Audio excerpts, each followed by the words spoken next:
Winston Smith era un hombre de 39 años. En el edificio en el cual vivía, en todos lados, había un cartelón con un enorme rostro de un hombre de unos 45 años.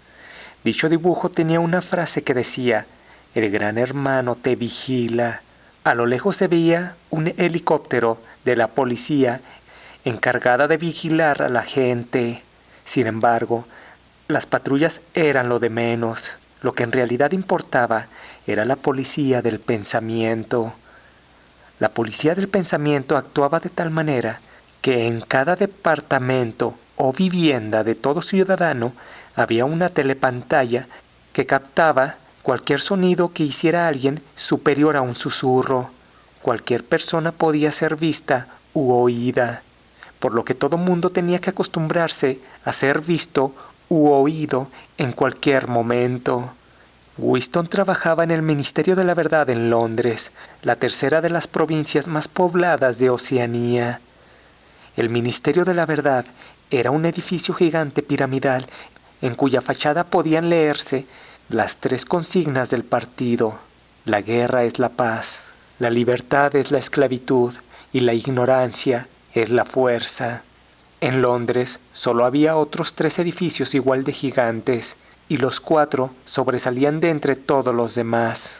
Los 4 edificios eran los 4 ministerios entre los cuales se dividía todo el sistema gubernamental. El Ministerio de la Verdad se dedicaba al poder de los medios de comunicación y entretenimiento. El Ministerio de la Paz se dedicaba a los asuntos de la guerra. El Ministerio del Amor se encargaba de mantener la ley y el orden. Y el Ministerio de la Abundancia se dedicaba a los asuntos de la economía. Winston, antes de dormir, recordó lo que ocurrió en su trabajo. Vio que entraron 2 personas, una mujer y un hombre, que se sentaron cerca de él, porque se iba a transmitir en una pantalla lo que se conoce como los 2 minutos de odio. En estos 2 minutos se transmite en la telepantalla el rostro de Emanuel Goldstein, el enemigo del pueblo. Del público salieron aquí y allá fuertes silbidos. Goldstein era el renegado que desde hacía mucho tiempo había sido una de las figuras principales del partido, casi con la misma importancia que el Gran Hermano, y luego se había dedicado a actividades contrarrevolucionarias, había sido condenado a muerte y se había escapado misteriosamente, desapareciendo para siempre. Los programas de los 2 minutos de odio variaban cada día, pero ninguno de ellos dejaba de ser Goldstein el protagonista. Era el traidor por excelencia. Todos los subsiguientes crímenes contra el partido, todos los actos de sabotaje, herejías, desviaciones y traiciones de toda clase procedían directamente de sus enseñanzas. En cierto modo, seguía vivo y conspirando. Quizás encontrara en algún lugar enemigo, a sueldo de sus amos extranjeros, e incluso era posible que, como se rumoreaba alguna vez, estuviera escondido en algún sitio de la propia Oceanía. Pero lo extraño era que su influencia no parecía disminuir. Siempre había nuevos incautos dispuestos a dejarse engañar por él. No pasaba ni un solo día sin que espías y saboteadores que trabajaban siguiendo sus instrucciones fueran atrapados por la policía del pensamiento. Era el jefe supremo de un inmenso ejército que actuaba en la sombra, una subterránea red de conspiradores que se proponían derribar el Estado.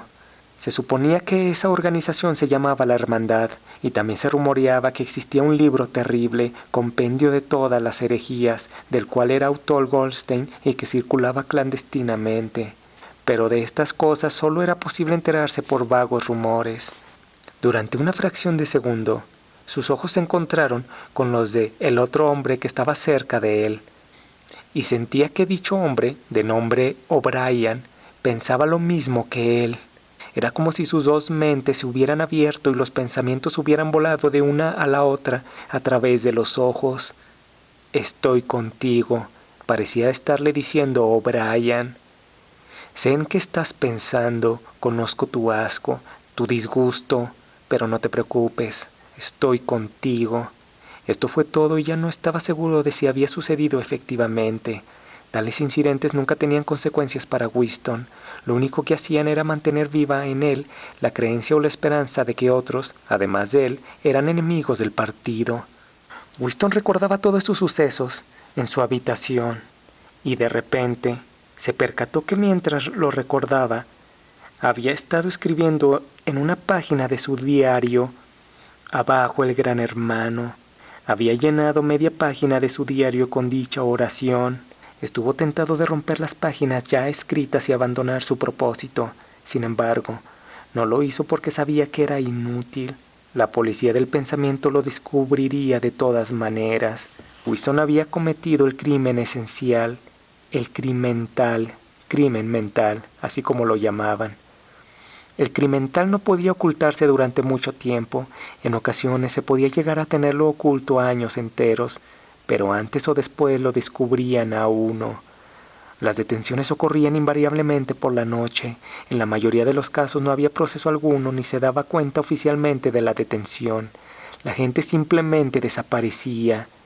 El nombre del individuo en cuestión desaparecía de los registros, se borraba de todas partes toda referencia a lo que hubiera hecho y su paso por la vida quedaba totalmente anulado como si jamás hubiera existido. Para esto se empleaba la palabra vaporizado. Winston sintió una especie de histeria al pensar en estas cosas. Empezó a escribir rápidamente y con muy mala letra: «Me matarán, no me importa, abajo el Gran Hermano». De pronto, se escuchó a lo lejos una bomba cohete. Actualmente caían en Londres unas 25 bombas a la semana. No podía recordar Winston claramente una época en que su país no hubiera estado en guerra. Al día siguiente, en la cantina, Winston se encontró a su amigo Sime, que trabajaba en el departamento de investigaciones. Aunque quizás no fuera amigo la palabra adecuada, ya que en este mundo ya no había amigos, sino solo camaradas. Winston le preguntó a su camarada cómo iba el trabajo.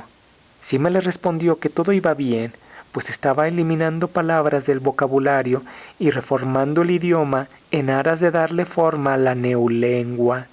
Y para ello era necesario eliminar una gran cantidad de conceptos vagos con inútiles matices de significado. La meta de la neolengua es limitar el alcance del pensamiento, estrechar la radio de acción de la mente. Para el 2050, decía Sime, toda la literatura será destruida, pues Shakespeare, Milton o Byron serán reescritos pero con una versión usando la neolengua. De pronto, hubo un anuncio en la telepantalla que decía: «Atención, camaradas, tenemos gloriosas noticias que comunicarles. Hemos ganado la batalla de la producción, tenemos ya todos los datos completos y el nivel de vida se ha elevado en un 20% sobre el del año pasado». Sin embargo, ¿eso era cierto? Se carecía de todo, se carecía de comida de calidad. La ropa de todos tenían agujeros, las viviendas se deshacían a pedazos, el pan era rancio, etc. Ahora, en el momento en que Winston pensaba todo esto, algo le sacó de su ensoñación. La muchacha de la mesa vecina era la chica de ayer y lo estaba mirando con curiosa intensidad. Winston empezó a sudar. Le invadió una sensación de terror, puesto que uno nunca sabe quién es un espía. Constituían un terrible peligro pensar mientras estaba en un sitio público o al alcance de la telepantalla. El detalle más pequeño podía traicionarle a uno. En todo caso, llevar en el rostro una expresión impropia, por ejemplo, parecer incrédulo cuando se anunciaba una victoria, constituía un acto punible. Incluso había una palabra para esto en neolengua: caracrimen. La muchacha recuperó su posición anterior. Quizá no estuviese persiguiéndolo. Quizá fuera pura coincidencia que se hubiera sentado tan cerca de él 2 días seguidos. Winston había estado casado en el pasado, pero no sabía qué había sido de quién fue su mujer. No sabía si estaba viva o muerta. Se habían separado hace como 10 años y solo estuvieron juntos como 15 meses. Se separaron cuando no pudieron concebir un hijo. Para el partido, las relaciones humanas no importaban. Solo importaba que las parejas engendraran hijos para beneficio del partido. De hecho, todos los matrimonios debían estar aprobados por un comité y siempre se negaba el permiso si la pareja daba la impresión de hallarse enamorada. Catherine, su exmujer, era para Winston una mujer estúpida, vulgar y vacía. esa mujer se tragaba cualquier imbecilidad que el partido le ofreciera. Obviamente, nunca la amó. En su hogar, nuevamente, Winston escribió en su diario que si hay alguna esperanza, seguramente está en los proles, porque solo en aquellas masas abandonadas, que constituían el 85% de la población de Oceanía, podría encontrarse la fuerza suficiente para destruir al partido. Este no podía descomponerse desde dentro. Sus enemigos, si los tenía en su interior, no podían de ningún modo unirse, ya que siempre estaban siendo vigilados. Pero los proles, si pudieran darse cuenta de su propia fuerza, no necesitarían conspirar. Si quisieran, podrían destrozar el partido mañana por la mañana. Antes de la revolución, los proles eran explotados por los capitalistas, y el partido se congratulaba de haberlos liberado de la esclavitud. Pero el partido, gracias a su doble moral, enseñaba que los proles eran inferiores por naturaleza y no servían nada más que para trabajar y tener hijos. La mayoría de ellos ni siquiera eran vigilados por telepantallas, pues como decía el partido, los proles y los animales son libres. Los libros de historia decían que antes de la revolución, Londres era una ciudad horrible donde casi nadie tenía para comer o vestirse, y mucha gente tenía que trabajar por migajas, pues eran explotados por los capitalistas. Pero el pasado era reescrito y cambiado una y otra vez, de manera que nadie podía saber a ciencia exacta sobre el pasado. Cierto día, caminando por unas calles, se escucharon explosiones de bombas cohetes que explotaban cerca de donde él se encontraba. La gente corría a sus casas y así como el peligro comenzó, de igual forma se detuvo de manera súbita. Winston, al resguardarse, se había metido en una tienda de antigüedades, mismo en la que había comprado el diario que tenía para escribir, y cerca de allí vio a la muchacha morena que anteriormente había visto en el trabajo. Precisamente, un par de días más tarde, observó que dicha mujer se tropezaba frente de él, cayéndose al suelo y lastimándose el brazo. Cuando Winston corrió a ayudarla, la mujer discretamente le dio un papel que tenía escrito algo. Cuando Winston se cercioró de que no estaba siendo observado por una telepantalla, leyó el mensaje, el cual decía: «Me gustas». Unas semanas después quedaron de verse fuera de la ciudad, pues Londres estaba llena de telepantallas y todo era vigilado. La muchacha, de nombre Julia, le reveló a Winston su escondite secreto, un lugar lleno de arbustos que no podía ser vigilado. Estando los dos solos, se besaron y hablaron acerca de sus vidas. Luego se limitaron a observar el paisaje mientras estaban abrazados. Pero ese abrazo se transformó en algo más íntimo. Se quitaron la ropa y el instinto de querer hacer algo prohibido por el partido, en hacer un sexo cargado de instinto animal, de deseo. Si bien las relaciones sexuales no estaban prohibidas, solo se contemplaban en aras de la concepción, en aras de la reproducción. El sexo con pasión era visto como algo corrupto, como algo malo, como algo prohibido. Tal vez porque la pasión y el instinto es aquello que realmente puede amenazar al partido, en su obsesión de querer controlarlo todo. Pero en ese escondite de Julia no había telepantallas ni nadie que pudiera vigilarlos. Por ello, su acto sexual no era un acto de amor, sino un acto en contra del partido. Era un acto político. Nunca más volvieron a esa parte del bosque, pero se veían de vez en cuando, y cuando lo hacían, tenían que ser muy discretos. Julia tenía 26 años y era afiliada de la Liga Juvenil Antisexo, una liga que promovía la soltería de todos los jóvenes y que también promovía la procreación por medio de la inseminación artificial. También promovía que los nacidos debían ser educados solo para servir al partido. Y como el sexo y la pasión son sentimientos que el partido no puede llegar a controlar, por tanto, la represión sexual debe ser obligatoria. Julia entendía perfectamente lo que el partido se proponía con su puritanismo sexual. Lo más importante era que la represión sexual conducía a la histeria, lo cual era deseable, ya que se podía transformar en una fiebre guerrera y en adoración del líder. Ella lo explicaba así: cuando haces el amor gastas energía y después te sientes feliz y no te importa nada. No pueden soportar lo que te sientas así. Quieren que estés a punto de estallar de energía todo el tiempo. Todas estas marchas, arriba y abajo, vitoreando y agitando banderas, no es más que sexo agriado. Si eres feliz dentro de ti mismo, si estás satisfecho, ¿por qué te ibas a excitar por el Gran Hermano y el plan trienal y los 2 minutos de odio y todo el resto de su porquería? Y lo que decía Julia era cierto, pensó Winston. Había una conexión directa entre la castidad y la ortodoxia política. El instinto sexual era peligroso para el partido y éste lo había utilizado en provecho propio.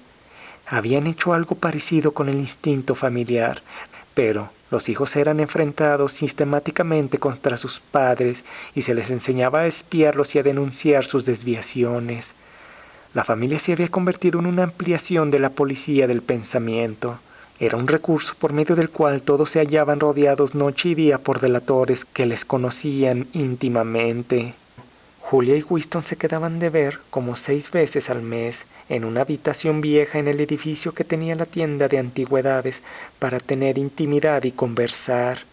Sabían que su aventura no podía durar mucho tiempo antes de ser descubiertos, pero al menos la vida no parecía insoportable para ambos como antes. A veces hablaban de rebelarse contra el partido, pero no tenían idea de cómo dar el primer paso. Incluso si la fabulosa hermandad existía, quedaba la dificultad de entrar en ella. Winston le contó a Julia la extraña intimidad que había, o parecía haber, entre él y O'Brien, y del impulso que sentía a veces de salirle al encuentro a O'Brien y decirle que era enemigo del partido y pedirle ayuda. Era muy curioso que a Julia no le pareciera una locura semejante proyecto. Julia daba por cierto que todos, o casi todos, odiaban secretamente al partido e infringirían sus normas si creían poderlo hacer con impunidad.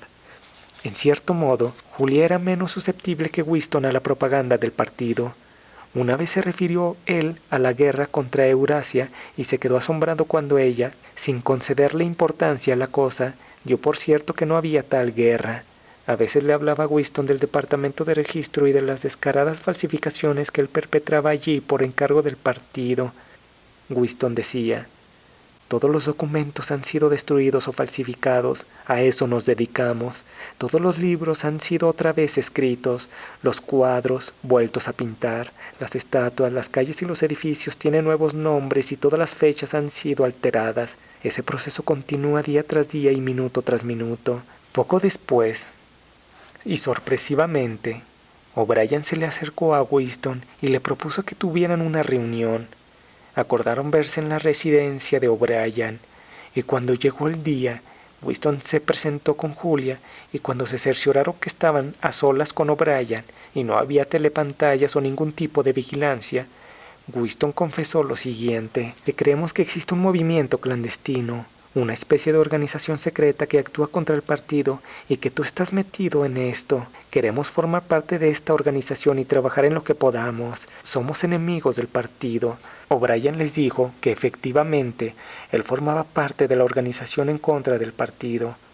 O'Brien les preguntó sobre qué estaban dispuestos a hacer para derrocar al partido. Todo, contestaron Julia y Winston. O'Brien les dijo que recibirían de tanto en tanto misiones que realizar y que tendrían que leer un libro que les aclararía la verdadera naturaleza de la sociedad actual y la estrategia a emplear para destruir dicha sociedad actual. Una vez leído el libro, ya serían plenamente miembros de la hermandad. O'Brien continuó diciendo lo siguiente: la hermandad existe, pero no puedo decirle si la constituyen 100 de miembros o 10 millones. Los miembros de la hermandad no tienen modo alguno de reconocerse entre ellos y es imposible que ninguno de los miembros llegue a individualizar sino a muy contados de sus afiliados. No encontrarán camaradería ni estímulos. Cuando finalmente sean detenidos por la policía, nadie les ayudará. Deben de acostumbrarse a la idea de vivir sin esperanza. Trabajarán algún tiempo, los detendrán, confesarán y luego les matarán. Esos serán los únicos resultados garantizados. No hay posibilidad de que se produzca ningún cambio perceptible durante sus vidas. Nosotros somos los muertos.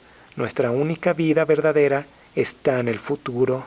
Pasaron unos días, y cuando se llegó la famosa Semana del Odio, se anunció de que Oceanía ya no estaba en guerra con Eurasia, sino que ahora Eurasia era aliada.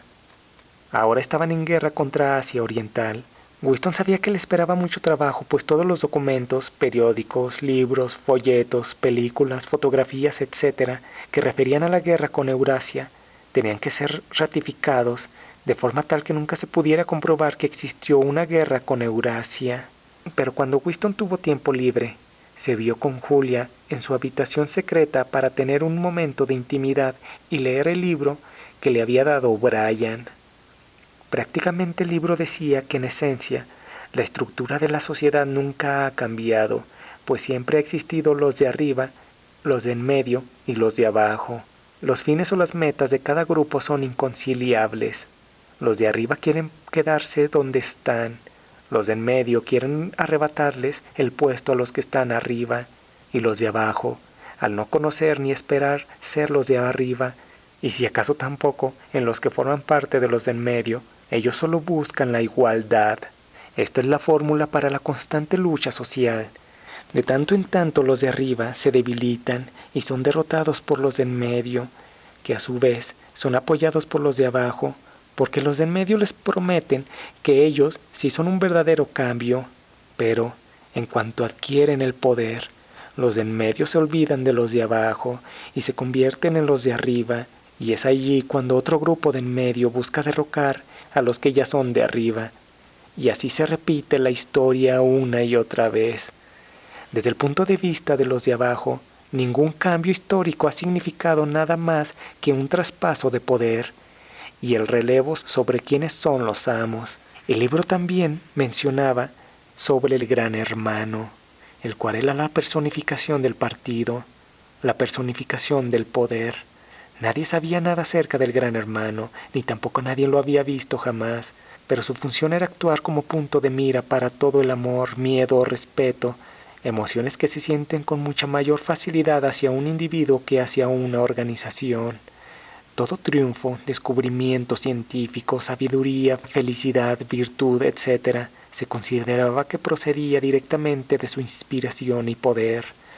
Ahora, el libro también decía que detrás del Gran Hermano se hallaba el partido interior, del cual solo forman parte 6 millones de personas, o sea, menos del 6% de la población de Oceanía.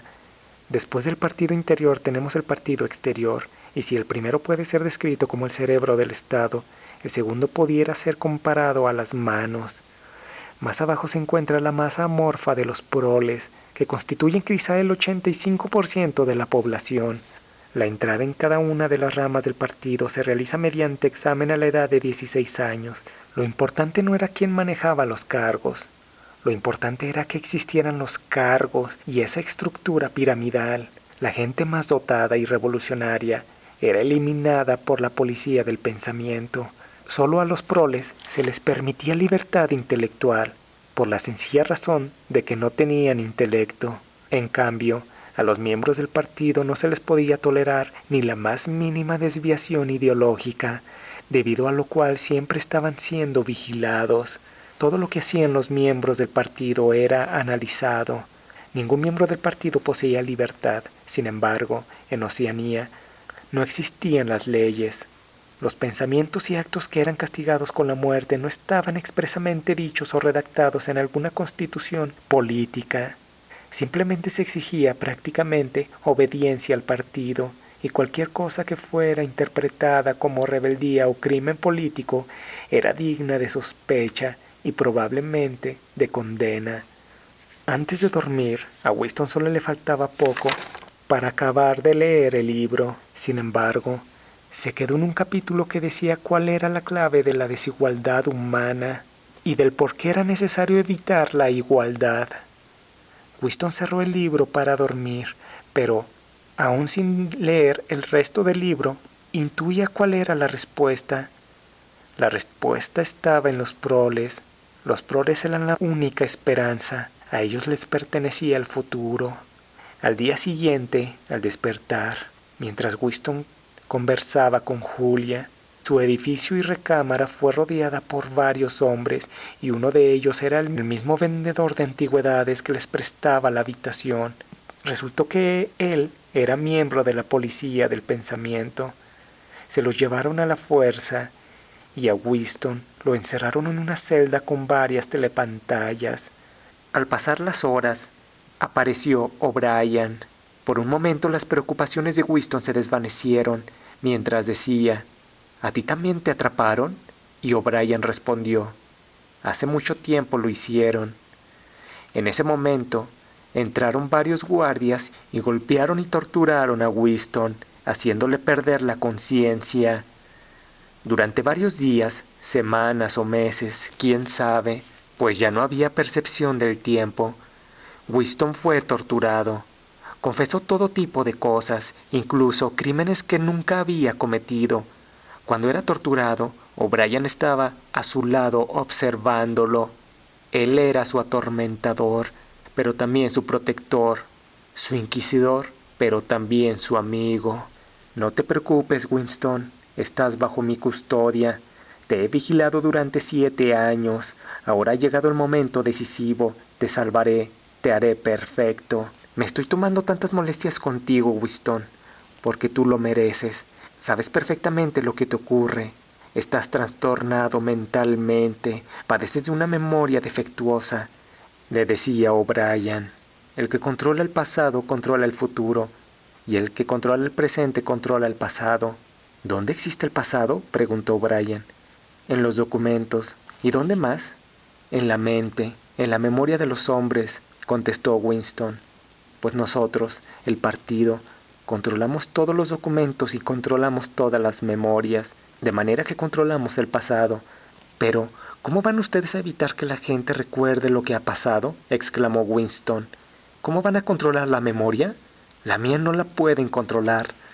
Al contrario, dijo por fin O'Brien, eres tú el que no la ha controlado y por eso estás aquí. No has querido realizar el acto de sumisión que es el precio de la cordura. Has preferido ser un loco, una minoría de uno solo. Crees que la realidad es algo objetivo, externo, que existe por derecho propio. La realidad existe en la mente humana y en ningún otro sitio, no en la mente individual, que puede cometer errores y que, en todo caso, perece pronto. Solo la mente del partido, que es colectiva e inmortal, puede captar la realidad. Este es el hecho que tienes que volver a aprender, Winston. Para ello se necesita un acto de autodestrucción. Tienes que humillarte si quieres volverte cuerdo. Nosotros no destruimos a los herejes. Los reformamos, los hacemos uno de nosotros antes de matarlos. Mueren convencidos de que estaban mal. Yo he torturado a los más grandes rebeldes, los he visto ceder, sufrir. Al final se sentían arrepentidos de su rebeldía. No quedaba nada de ellos sino su amor y obediencia al gran hermano. Después de este discurso, O'Brien sometió a Winston a otra sesión de tortura, en este caso para disuadirlo a creer lo que O'Brien quería que Winston creyera. O'Brien le enseñaba 4 dedos a Winston, asegurándole que eran 5. Winston en un primer momento decía que eran 4, pero tras una serie de torturas se convenció que habían 5, tal como O'Brien se lo ordenaba. Después de un momento, Winston preguntó por Julia, y O'Brien le contestó que ella lo había traicionado, que ella lo había culpabilizado. También O'Brien le mencionó a Winston que se quitara la romántica idea de creer que los proletariados alguna vez se rebelarían, pues no eran capaces de hacerlo, pues eran criaturas débiles y cobardes que no pueden soportar la libertad, ni tampoco encarar la verdad, sino que deben ser sistemáticamente engañados y manipulados. La masa prefiere obedecer para creer que alguien los cuida. El partido entonces adoptaría ese lugar del protector que la masa tanto necesita. Pero, ¿sabes por qué buscamos el poder, Winston?, preguntó O'Brien. El partido quiere tener el poder por amor al poder mismo. No nos interesa el bienestar de los demás, solo nos interesa el poder. El poder no es un medio, sino un fin en sí mismo. No se establece una dictadura para salvaguardar una revolución. Se hace la revolución para establecer una dictadura. Somos los sacerdotes del poder. El poder es Dios. Tienes que darte cuenta de que el poder es colectivo. El individuo solo detenta poder en tanto deja de ser un individuo. El ser humano es derrotado siempre que está solo, siempre que es libre. Ha de ser así porque todo ser humano está condenado a morir irremisiblemente y la muerte es el mayor de todos los fracasos. Pero si el hombre logra someterse plenamente, si puede escapar de su propia identidad, si es capaz de fundirse con el partido, de modo que él sea el partido, entonces será todopoderoso e inmortal. Vamos a ver, Winston, ¿cómo afirma un hombre su poder sobre otro? Winston pensó un poco y respondió, haciéndole sufrir. Exactamente, haciéndole sufrir. No basta con la obediencia. Si no sufre, ¿cómo vas a estar seguro de que obedece tu voluntad y no la suya propia? El poder radica en infligir dolor y humillación. El poder está en la facultad de hacer pedazos los espíritus y volverlos a construir, dándoles nuevas formas elegidas por ti. ¿Empiezas a ver qué clase de mundo estamos creando? En nuestro mundo no habrá más emociones que el miedo, la rabia, el triunfo y el autorrebajamiento. Todo lo demás lo destruiremos, todo. Hemos cortado los vínculos que unían al hijo con el padre, un hombre con otro y al hombre con la mujer. Nadie se fía ya de su esposa, de su hijo ni de su amigo. Pero en el futuro no habrá ya esposas ni amigos. Los niños se les quitarán a las madres al nacer, como se les quitan los huevos a las gallinas cuando los pone. El instinto sexual será arrancado donde persista. Suprimiremos el orgasmo. Nuestros neurólogos trabajan en ello. No habrá lealtad, no existirá más fidelidad que la que se debe al partido, ni más amor que el amor al gran hermano. No habrá ya distinción entre la belleza y la fealdad. Todos los placeres serán destruidos. Pero siempre, no lo olvides, Winston, siempre habrá el afán de poder, la sed de dominio, que aumentará constantemente y será cada vez más sutil. Siempre existirá la emoción de la victoria, la sensación de pisotear a un enemigo indefenso. Si quieres hacerte una idea de cómo será el futuro, figúrate una bota aplastando un rostro humano incesantemente. Siempre estará ahí la cara que ha de ser pisoteada. El hereje, el enemigo de la sociedad, estarán siempre a mano para que puedan ser derrotados y humillados una y otra vez. El espionaje, las traiciones, las detenciones, las torturas, las ejecuciones y las desapariciones se producirán continuamente. Mientras más poderoso sea el partido, menos tolerante será. Siempre tendremos al hereje a nuestro albedrío, chillando de dolor, destrozado, despreciable y, al final, totalmente arrepentido, salvado de sus errores y arrastrándose a nuestros pies por su propia voluntad. Ese es el mundo que estamos preparando, Winston. Si tú eres un hombre, Winston, es que eres el último. Tu especie se ha extinguido. Nosotros somos los herederos. ¿Te das cuenta de que estás solo? ¿Absolutamente solo? Eres el último hombre. Eres el guardián del espíritu humano. Ahora te verás como realmente eres. Desnúdate. Winston se vio a un espejo desnudo. Al verse, Winston estaba aterrado. Se veía como una especie de esqueleto muy encorvado y grisáceo. En todas partes presentaba todo tipo de heridas. Aquello era un adefesio humano. Te estás pudriendo, Winston. Te estás desmoronando. ¿Qué eres ahora? Una bolsa llena de porquería. Mírate otra vez en el espejo. ¿Ves eso que tienes enfrente? Es el último hombre. Si eres humano, esa es la humanidad. Pasaron unos meses y a Winston se le trasladó a una celda más confortante. Le daban de comer 3 veces al día, dormía cuando quería, incluso comenzó a ejercitarse. Winston poco a poco se dio plena cuenta de lo absurdo que había sido haberse enfrentado al partido. Siempre lo habían vigilado.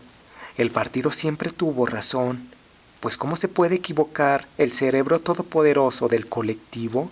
Winston por fin había aceptado todo lo que el partido alguna vez hubiera dicho, y no cuestionaría futuras aseveraciones. ¿Por qué cuestionar algo dicho por una mente todopoderosa? Pero un día, Winston soñó con Julia, y ese sueño le recordó el amor que aún sentía por ella. Se despertó de repente mientras repetía Julia, Julia, amor mío. Ese amor también le recordó el odio que sentía hacia el gran hermano. No tardó O'Brien en llegar con los guardias a la celda de Winston para trasladarlo a la celda 101. En ella, O'Brien le comunicó a Winston que aprendería no solo a obedecer y a no cuestionar al gran hermano, sino también aprendería a amarlo. Todo mundo sabía que lo peor del mundo se encontraba en la habitación 101, y esto dependía de la persona, pues allí se daba muerte a las personas, pero no de cualquier forma, sino de la forma en la cual ellas más temían. Algunos serían quemados vivos, otros ahogados, otros enterrados vivos. Para Winston lo peor del mundo eran las ratas. Winston fue atado y se le puso una careta en la cabeza. Llevaron a la celda un conjunto de ratas grotescas y sumamente grandes en una jaula. La idea era liberar a las ratas dentro de la careta en la cabeza de Winston para que le devoraran la cabeza.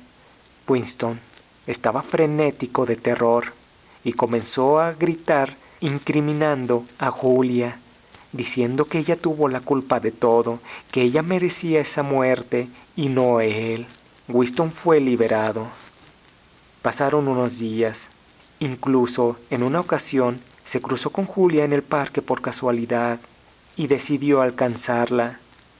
Poco importaba que lo hiciera, pues a pesar de que ya no eran vigilados, no era necesario hacerlo, porque ya estaban reformados. Se sentaron juntos, y Julia fue la primera en hablar, y le confesó a Winston que lo había traicionado. Winston también confesó que la había traicionado.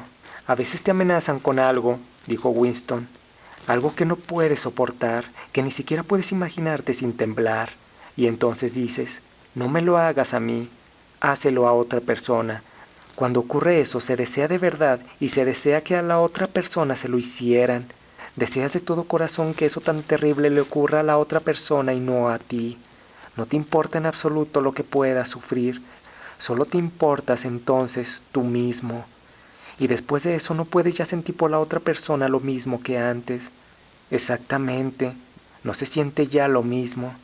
No parecían tener más que decirse. A los pocos instantes les producía una sensación embarazosa seguir allí callados. Julia dijo algo sobre que debía coger el metro y se levantó para marcharse. «Tenemos que vernos otro día», dijo Winston. «Sí, tenemos que vernos», dijo ella. Winston, irresoluto, la siguió un poco. Iba a unos pasos detrás de ella, pero no volvieron a hablar. Winston fue a un café a beber un vaso de ginebra. De repente le llegó un recuerdo cuando él era niño. Él estaba riendo junto a su madre. Eran felices. Winston localizaba ese recuerdo aproximadamente un mes antes de que su madre desapareciera y jamás la volviera a ver. Pero seguramente ese era un falso recuerdo, pues nada se sabe del pasado, a excepción de lo que el partido determinaba como historia oficial. Lo demás era falso. De pronto, en las telepantallas, se informó con una fastuosidad poco común que se había ganado una guerra importantísima, pues se había recobrado el mando del territorio africano. En ese momento, Winston volteó a ver la foto del gran hermano. Sabía que él era el coloso que dominaba el mundo. Qué testarudo fue Winston. Por fin lo comprendió todo. Con una tonta rebeldía, se había abstenido del gran amor y protección que solo el gran hermano puede brindar. Pero su lucha interior había acabado. Se había vencido a sí mismo definitivamente. Se dio por fin cuenta que amaba al gran hermano.